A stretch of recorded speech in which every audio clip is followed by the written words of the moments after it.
This avalanche safety report is brought to you by MTN-TV. Learn more at MTN-TV.com. I'm Shannon Lukens with MTN-TV, along with Brian Lazar, who knows everything avalanches with Colorado Avalanche Information Center. Brian, tell us what is happening this week. All right, I'll have to push back a little bit. I don't think I know everything. I'm still learning, but I know a bit. So let's talk about what happened this week. The main highlight was our biggest snowfall event, which took place on Tuesday and Tuesday night. And you can see here what it did was drop a widespread 4 to 8 inches across most mountain areas. Some of our areas most furthest west, like the northwest side of the San Juan Mountains, the Grand Mesa, portions of the West Elk Mountains, and into the flat tops got upwards of a foot or more.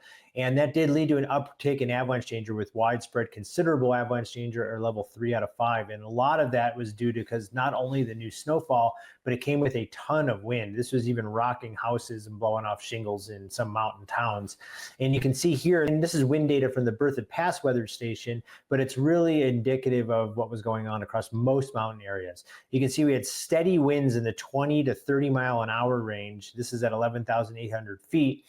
With gusts as high as 80 or even more in some places. And the winds were switching. So the storm originally came in from the southwest, and then it switched to the northwest as we got that colder air, which means it was drifting that snow that fell on Tuesday and Tuesday night in a variety of directions. And that led to a new generation of wind slab avalanches from all the drifting snow.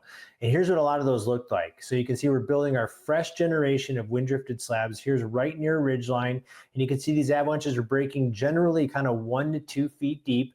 These will get a little bit thicker with continued drifting as we move towards the weekend, and a little bit more snow to add fuel to the fire. So we're warning about all the wind drifted snow, which are producing avalanches that look like this. So again, early in that loading event and in the drifting, the avalanches are breaking generally 1 to 2 feet deep. In the more heavily wind drifted areas, as we get closer and into the weekend, these could break up to 3 feet deep. And you can see here, they're breaking in where you'd expect them, heavily wind-loaded features. Here's an avalanche up near Berthoud Pass. You can see in that right-hand side of this image, an avalanche broke right below the ridgeline in a thin, rocky area that received a lot of wind-drifted snow.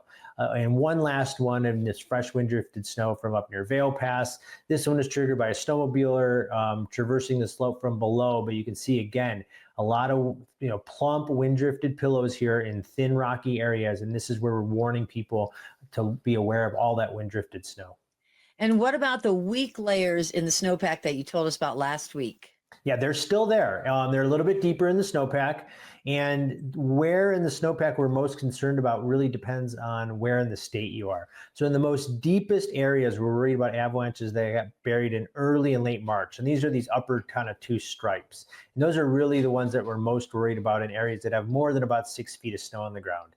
In areas that are thinner, that has less than about 4 or 5 feet of snow on the ground, we still have weak layers closer to the ground that are still a concern. And this snowpack test in one of those thinner weak areas shows you why. So you can see here, we can still get avalanches breaking on that weak snow near the ground, particularly in areas that have less than about 4 or 5 feet max of snow on the ground. And those are producing, some fairly scary avalanches, like this one near Wolf Creek Pass. You can see a step deep down near the ground, producing some fairly unpredictable and fairly deep crowns. Here's a snowmobile triggered avalanche in Grand Mesa. So not a very big terrain feature, but I want you to look at this plump wind drifted pillow. It did break all the way to the ground, so that's quite thick. And because it broke all the way to the ground, it entrained quite a lot of debris and into a terrain trap or a gully feature. And this really highlights this idea that small avalanches and bad terrain features can still be quite dangerous. And then as you move into the alpine or more connected terrain, you can get these monster-sized avalanches like this one on Axtell, west of Crested Butte. And you can see that this avalanche broke down near the ground on those more deeper buried weak layers and broke across a very wide swath of terrain. You get caught up in avalanches like this, and these are very, very difficult to survive. So we want to point out the most dangerous slopes to avoid. The bullseye for our most recent avalanche activity exists on northeast facing slopes, as you can see here. But right on north facing slopes on the shoulder and east facing slopes, we still had quite a bit of avalanche activity because those are those aspects that are harboring those more deeply buried persistent weak layers. And now we're just loading them with wind drifted snow.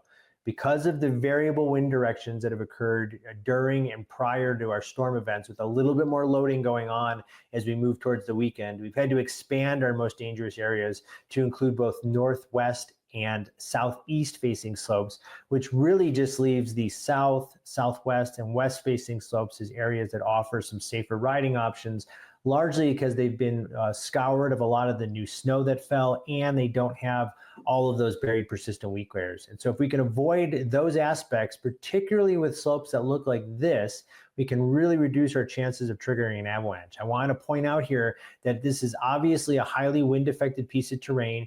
You can see it's been scoured, and we've got bare ground next to big, plump, fat pillows of wind drifted snow. And if we can stay away from these wind drifted pillows of snow, particularly on north and east facing slopes that are steeper than about 35 degrees, we can greatly reduce our risk of triggering avalanches and enjoy all that fresh snow out there this weekend.